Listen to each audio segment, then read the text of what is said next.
The Galactic Federation Military Academy prided itself on breaking cadets, not in the cruel sense, though many recruits might disagree, but in the way that revealed one's true mettle. For centuries, the Academy had produced the finest officers in known space, all trained under the watchful eyes of the Voltar drill surgeons, whose species' natural predisposition for organization, discipline, and intimidation made them perfect for the role.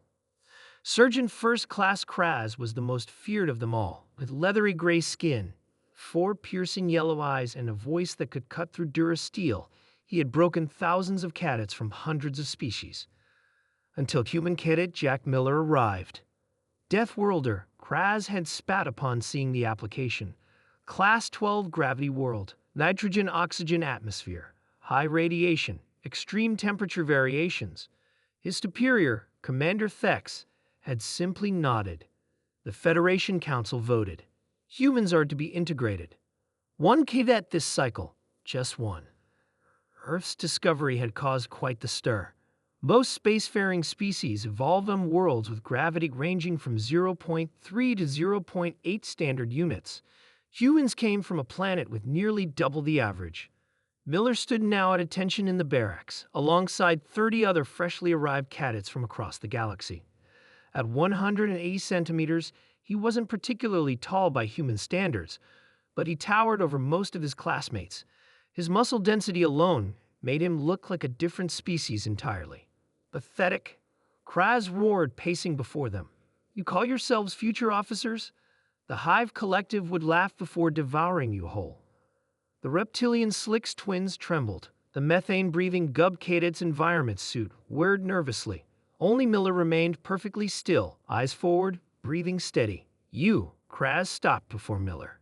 Deathworlder, you think you're tough because your miserable planet tried to kill your ancestors every day. No, Sergeant, Miller replied, voice neutral. Then what do you think gives you the right to stand in my academy? Miller's eyes remained locked forward. Nothing gives me the right, Surgeon. I earn it, or I leave. Kraz's upper lip curled. Something about this human unsettled him, though he'd never admit it. The first week of training broke 9 cadets. They were reassigned to non-combat roles. The human remained.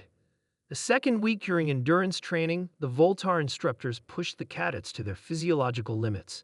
Species-specific workout regimens had been calculated to create equivalent strain. The human's program looked like torture. More weight, Miller requested after completing his 3rd set of gravitational resistance training. Instructor Vex hesitated. The calculations indicate this is already 104% of your recommended maximum. Miller shrugged. Earth calculations or yours? By the end of the month, the instructors had created a special classification just for Miller. The other cadets watched him with a mixture of fear and awe. It was during the 6th week when Kraz implemented the combat trials. Cadets would face off against graduated Academy elites, known as the Dominators, in hand-to-hand combat simulations. These weren't tests meant to be passed, merely survived, teaching cadets their limitations. Miller, you're up against top graduate Zol, Kraz announced, indicating a burly, 6-limbed Crescian warrior whose species was renowned for their natural armor and incredible strength. The simulation ring activated.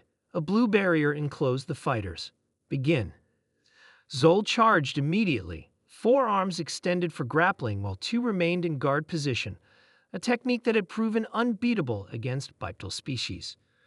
Miller sidestepped with shocking speed.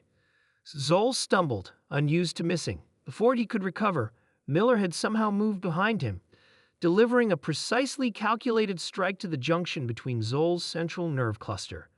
The Crescian's legs buckled. The room fell silent. Again, Kraz ordered, his voice betraying rare emotion. Trainers Lek and Mox, both against the human. The 2 elite warriors entered the ring.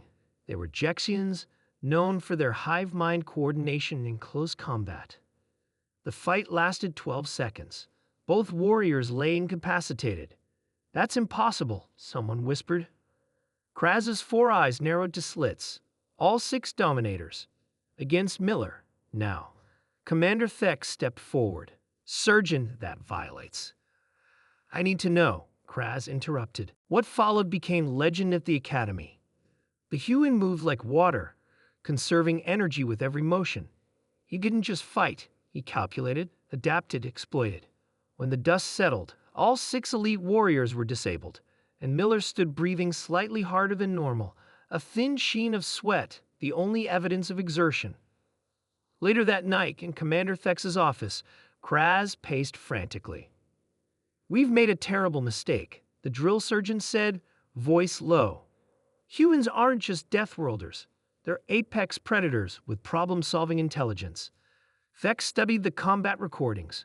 Their planet's gravity gives them speed and strength advantages, yes, but this technique? Not just technique. Did you see his eyes? Kraz shuddered. He was analyzing weaknesses, adapting mid-fight. He fights like he's been doing it for centuries. Perhaps they have been, Thex mused.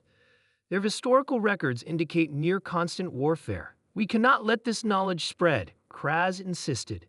If word gets out that a single untrained human defeated our best, a gentle knock interrupted them. Miller stood at the door, still in perfect uniform despite the day's events. "Sirs, permission to speak?" The commanders exchanged glances. "Granted," Thex said cautiously.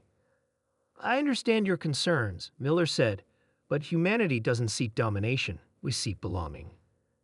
"After what we saw today," Kraz began, "what you saw today was one human who trained extensively. We have dancers, poets, healers.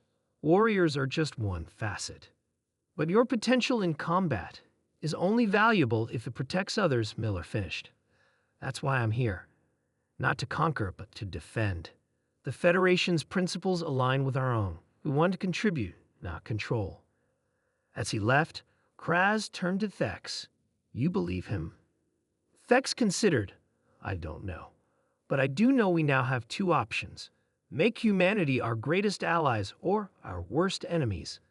The next day, Kraz approached the formation with new intensity. "Listen up, cadets. You will all train with Cadet Miller starting today. Learn from him, because out there," he pointed skyward, "are threats worse than Deathworlders. And we need every advantage we can get." For the first time in Academy history, a first-year cadet became an instructor. And for the first time, the Voltar drill surgeons realized their galaxy had just become a much more complicated place.